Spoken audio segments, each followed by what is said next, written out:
Boa noite, amados irmãos e amigos. É uma alegria estarmos reunidos aqui em Juazeirinho para mais um serviço de adoração ao nosso Deus, procurando aprender do Senhor para aplicar em nossas mentes, em nossos corações e em nossas vidas. Amém? Amém. Devemos orar uns pelos outros, orar pelo crescimento da obra, salvação de almas, né? Que nós possamos estar trabalhando nisso, convidando pessoas para virem ouvir o Evangelho de Jesus Cristo. Amém? Amém. Eu quero convidar os irmãos para abrirem as Bíblias para a segunda epístola de Paulo aos Coríntios, capítulo 4, e nós vamos ler dos versículos 3, no versículo 3 até o versículo 7. Nós vamos ler do versículo 3 ao versículo 7. A palavra do nosso Deus, todos encontraram? A palavra do nosso Deus diz: mas se ainda o nosso evangelho está encoberto, para os que se perdem, está encoberto, nos quais o Deus deste século cegou os entendimentos dos incrédulos, para que lhes não resplandeça a luz do evangelho da glória de Cristo, que é a imagem de Deus. Porque não nos pregamos a nós mesmos, mas a Cristo Jesus, o Senhor, e nós mesmos, como vossos servos, por amor de Jesus. Porque Deus, que disse: das trevas resplandece a luz, é quem resplandeceu em nossos corações para a iluminação do conhecimento da glória de Deus na face de Jesus Cristo.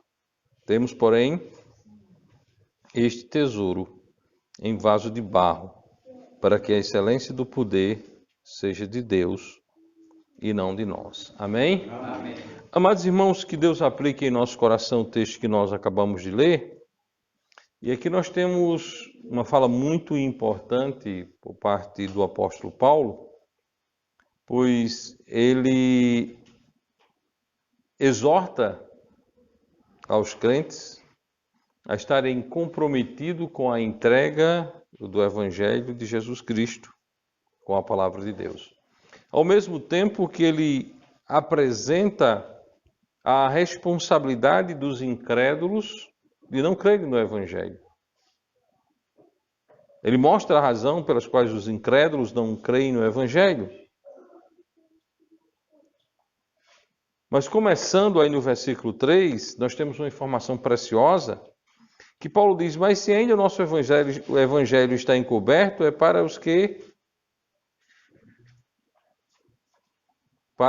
que se perdem está encoberto.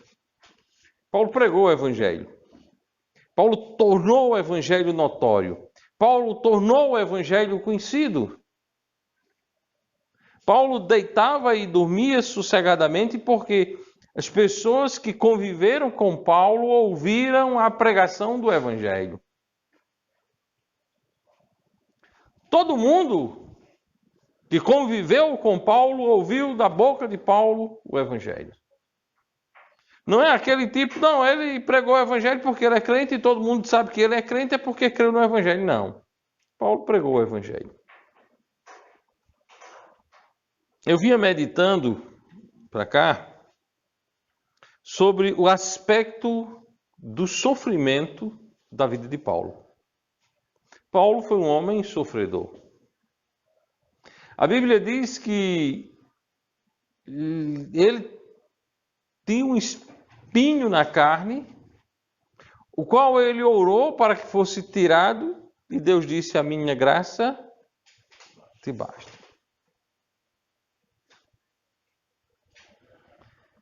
Paulo era um homem sofredor.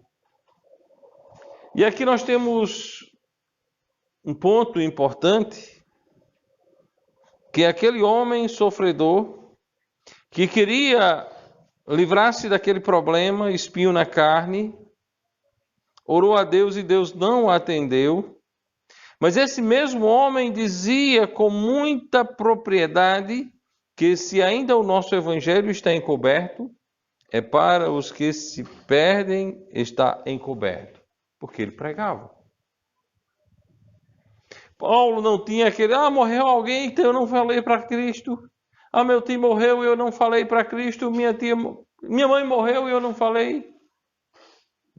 Não tinha isso. Se morresse alguém no raio de conhecimento dele, sem ser crente, ele tinha a certeza de que aquele homem ouviu o Evangelho, aquela mulher ouviu o Evangelho, pois o trabalho da vida de Paulo era dar notoriedade ao Evangelho. Era tornar conhecido o único meio de salvação, que é Jesus Cristo. Agora, Paulo traz para nós uma informação muito preciosa, que é a ação, os ardis do diabo, o trabalho do diabo mantendo as pessoas cegas. A Bíblia diz, no versículo 4, nos quais o Deus deste século cegou os entendimentos dos incrédulos. Amados irmãos, os incrédulos são pessoas de entendimento cego. Os incrédulos não têm entendimento a respeito das coisas de Deus.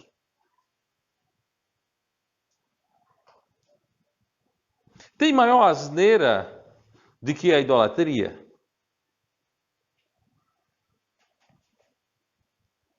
Tem maior asneira do que a idolatria? Um ídolo tem boca, mas não fala, tem mão, mas não apalpa, tem pés, mas não anda. E quantas pessoas não estão curvadas perante os ídolos e elas ainda abrem a boca e dizem, nós não adoramos, nós veneramos. Adoração e veneração é exatamente a mesma coisa. A mesma coisa. Irmãos, há uma necessidade de combatermos o bom combate, sendo sabedores que nós temos um inimigo astuto e trabalhador, que trabalha para fazer ruir a pregação do Evangelho. Aqueles problemas que Paulo enfrentou nas igrejas na galáxia não tinham uma outra origem senão o diabo.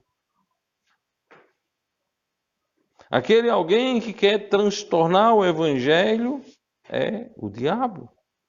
Nos quais o Deus deste século cegou os entendimentos dos incrédulos, para que não lhes resplandeça a luz do Evangelho da glória de Cristo, que é a imagem de Deus. Amados irmãos, os incrédulos falam em Jesus, mas eles não falam no Jesus da Bíblia. Os incrédulos falam no Jesus que é segundo o seu interesse.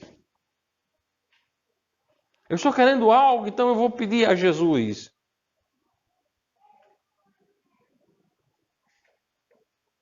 Alguém já disse com muita sabedoria que para quem está morrendo afogado, crocodilo é tronco. Ou está lá morrendo afogado, passa um crocodilo, ele vai se agarrar com o crocodilo pensando que é um tronco. As pessoas querem fazer Deus de tronco para salvar-se dos seus problemas cotidianos. É interessante que no cenário atual tem um que diz, mas por que Deus permite a fome? A fome não tem nada a ver com Deus, a fome é problema do homem. Agora uma coisa é certa, Deus tem dado a quantidade certa de alimento que dá para todo mundo comer.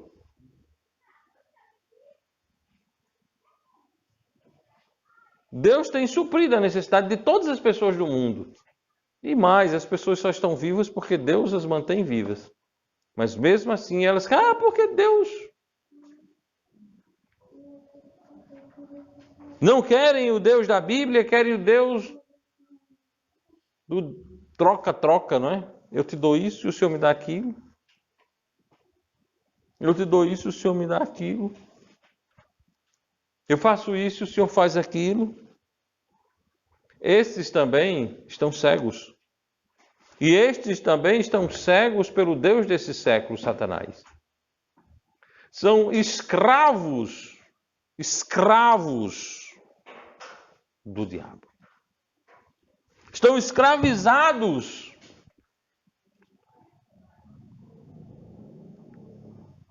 Cegos.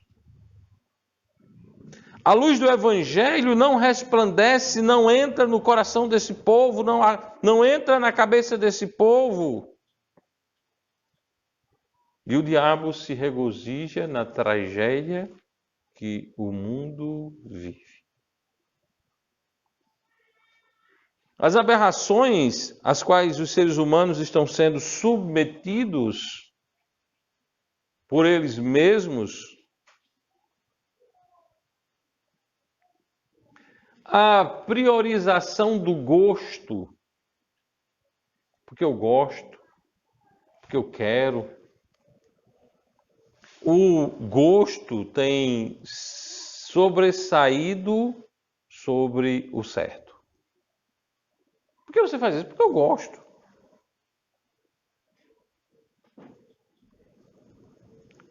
O gosto é para ser dominado. O gosto é para ser dominado. Você já viu o que acontece com a formiga quando ela entra no mel? O que acontece? Mas ela gosta muito de mel, não é? Formiga gosta de mel. A formiga gosta de mel. Agora, o mel coloca a formiga em apuros. E aí, não dá para ensinar a formiga a não gostar de mel.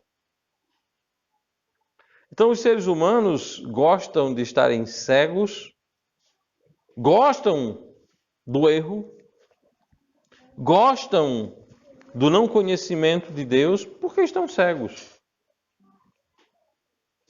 Alguém que não vê. Alguém que não vê.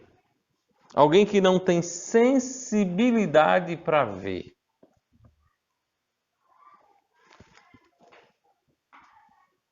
Pessoas que vivem constantemente na linha de ação do ponto cego não conhecem Jesus. No versículo 5, Paulo despe-se de qualquer desejo personalíssimo de fama ou de poder. Paulo diz, porque não nos pregamos a nós mesmos. Irmãos, sabe qual é uma das características da pregação do Evangelho?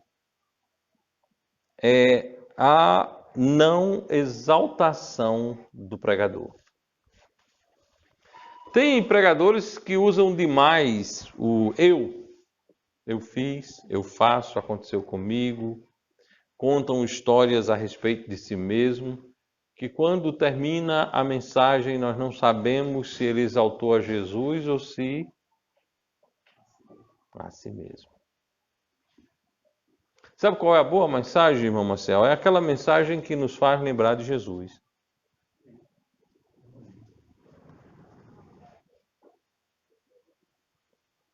Quando eu dava aula de história, eu analisava que a aula era boa quando eu deixava a sala de aula e os meninos ficavam pensando só em história.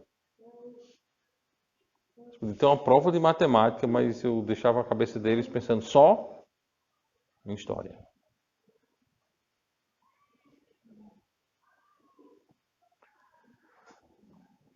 Na mensagem, na pregação da palavra de Deus, também tem que ser assim, somente Jesus, somente a Bíblia. Nós não viemos para cá para levar a boa recordação de A, B, C ou D. Aquilo eu falei recentemente, acho que na Igreja em Soledade, sobre opinião. Não dê opinião sobre a Bíblia, pregue a palavra de Deus. A Bíblia é um livro para ser lido e entendido de forma literal, palavra por palavra. Não cabe na Bíblia opiniões, porque minha opinião, eu penso. Não pense, não opine, repita o que Deus disse. Não. Porque não nos pregamos a nós mesmos, mas a Cristo. Cristo Jesus, o Senhor, e a nós mesmos como vossos servos por amor de Jesus. Paulo dizia, eu prego a Jesus e eu sou vosso escravo. O pregador, irmãos, é o menor. O pregador é o menor.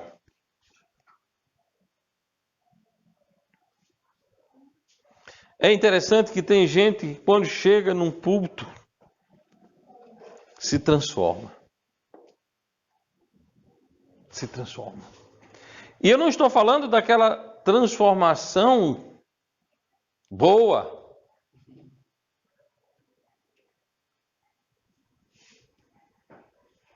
Não estou falando da ação do Espírito Santo que leve ao homem ali pregar.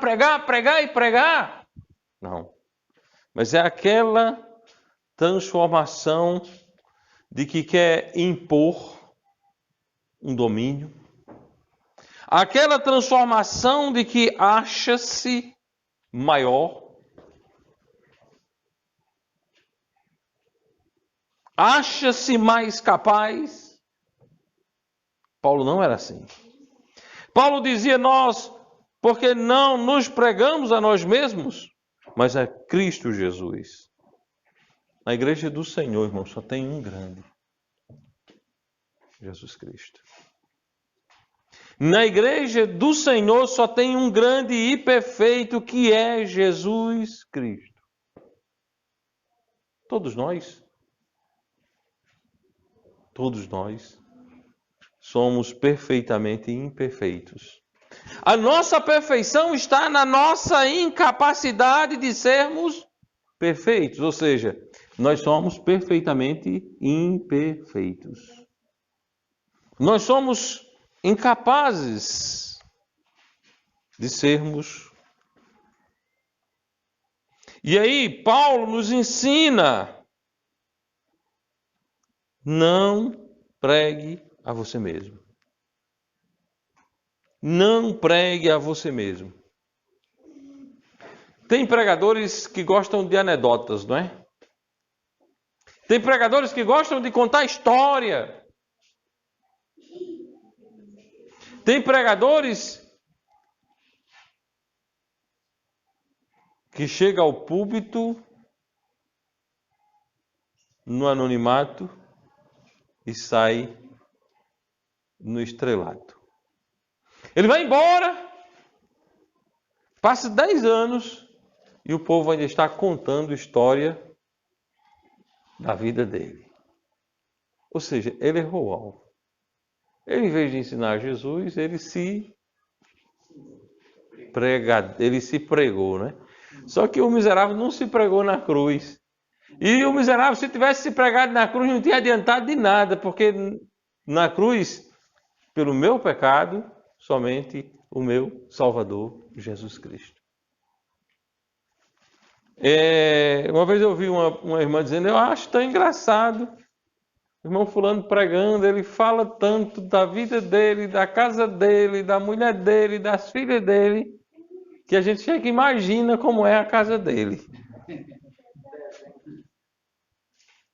Mas nós não estamos aqui, irmãos, para desenhar como é a nossa casa. Nós estamos aqui para dizer, olha, Jesus é o único caminho de entrada no céu. Jesus é o Senhor. Nós somos pó e ao pó voltaremos. Nós somos pó e ao pó voltaremos. Porque não nos pregamos a nós mesmos, mas a Cristo, o Senhor, e a nós mesmos como vossos servos, por amor de Jesus. O pregador é o servo do rebanho. O pregador é o servo do rebanho. O versículo 6 diz, porque Deus, que disse que das trevas resplandecesse a luz, é quem resplandeceu em nossos corações para a iluminação do conhecimento da glória de Deus na face de Jesus Cristo. Jesus é a razão. A luz que tira o nosso coração das trevas para a própria luz é Jesus. Não é a igreja, não é o pregador. Às vezes as pessoas dizem, confundem as coisas. Quando alguém diz, eu não prego igreja, eita, não é batista, não é isso. Não podemos pregar a igreja em detrimento de Jesus. A igreja prega, a igreja não se autoprega. Presta atenção nisso. Eu não posso exaltar a igreja além de Jesus. É Jesus. É Jesus quem salva. É Jesus quem salva. É Cristo quem salva o pecador.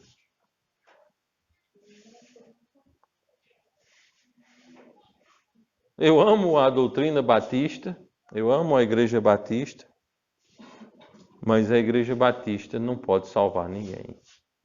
Quem salva é Jesus.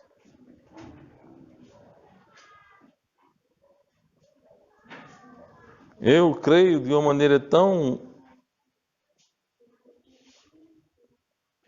bíblica em relação à igreja, que não há igreja fora da igreja de Cristo. E a igreja de Cristo é uma igreja bíblica, portanto, uma igreja batista. Mas é Jesus quem salva. As trevas foram dissipadas, irmãos, em nossos corações por Jesus. É Jesus. E aí, aquilo que nós batemos sempre, que nós não pregamos um sistema, nós pregamos uma pessoa. Nós não pregamos um sistema, não pregamos uma religião. Nós pregamos uma pessoa, a pessoa de Cristo. E é interessante que os protestantes não existiriam sem Martim Lutero, sem João Calvino. Entra ano e sai ano e vem a reforma, a semana da reforma, não é? E aí, essa semana da reforma, essas figuras aparecem grandes. E os reformados ainda lança um anzol lá para trás e pega lá de trás um camarada chamado Agostinho e coloca aqui na reforma.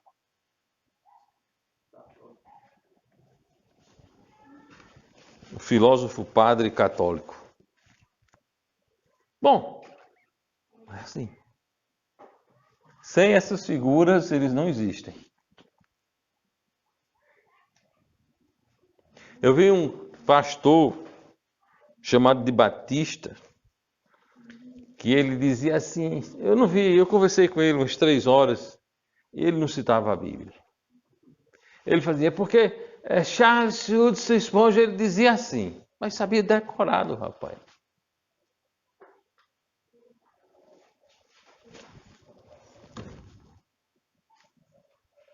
Não, irmãos. quem brilhou, quem resplandeceu no meu coração foi Jesus. A conversão é exatamente isso, é o Jesus colocar a luz nas trevas que é a nossa vida. E aí ele chega no versículo 7 e ele diz: temos, porém, este tesouro em vaso de barro, para que a excelência do poder seja de Deus e não de nós.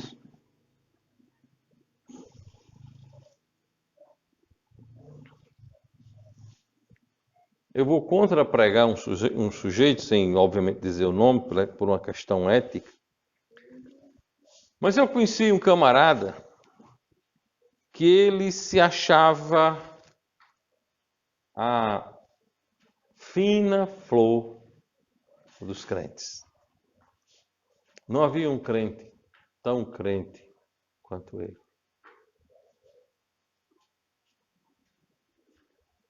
Dava até raiva de conversar com ele, de tão crente que ele é.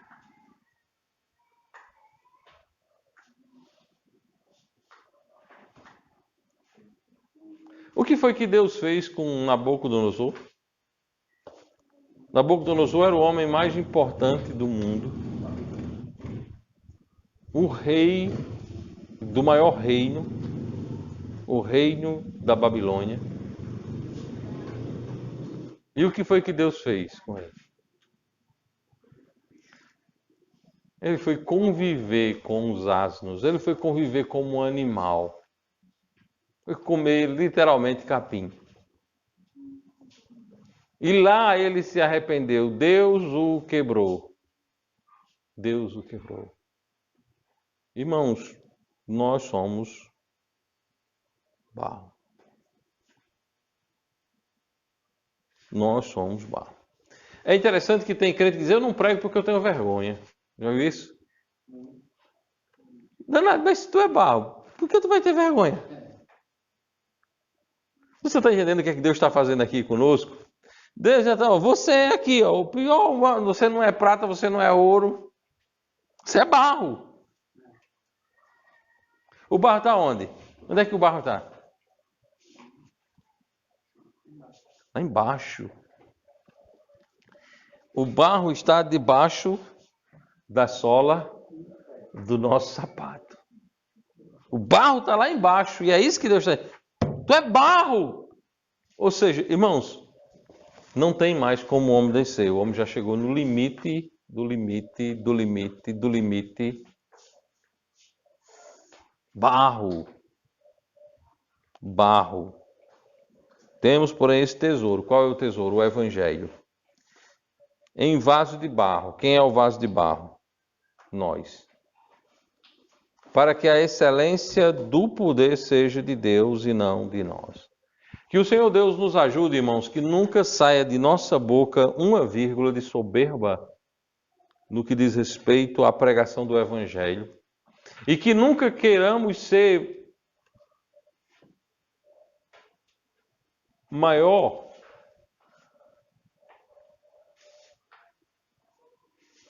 quando Cristo fez a pesca maravilhosa.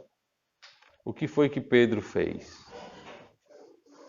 Cristo fez o milagre, Pedro lançou a rede, pescou, veio peixe. Afasta-te de mim, que seu homem pecador. Quanto mais perto de Jesus você está, mais pecador você se entende. Logo, o lugar de santarrão não é perto de Cristo. É perto de quem? Do Deus desse século, que cegou o entendimento dos incrédulos. Meus amados irmãos, que Deus nos molde. Uma outra coisa boa de ser barro. É fácil de moldar, né? Você pega ferro, dá trabalho, né? Mas o barrozinho molhadinho ali, você tal, dá a forma que quer. Quem é o oleiro? É Deus. Quem somos nós? O barro. Que Deus nos dê a forma que Ele quer que tenhamos para a honra e glória dele. Amém? Que Deus nos ajude, que Deus nos abençoe, que Deus nos guarde e nos fortaleça para a honra e glória somente de Jesus Cristo. Amém? Amém.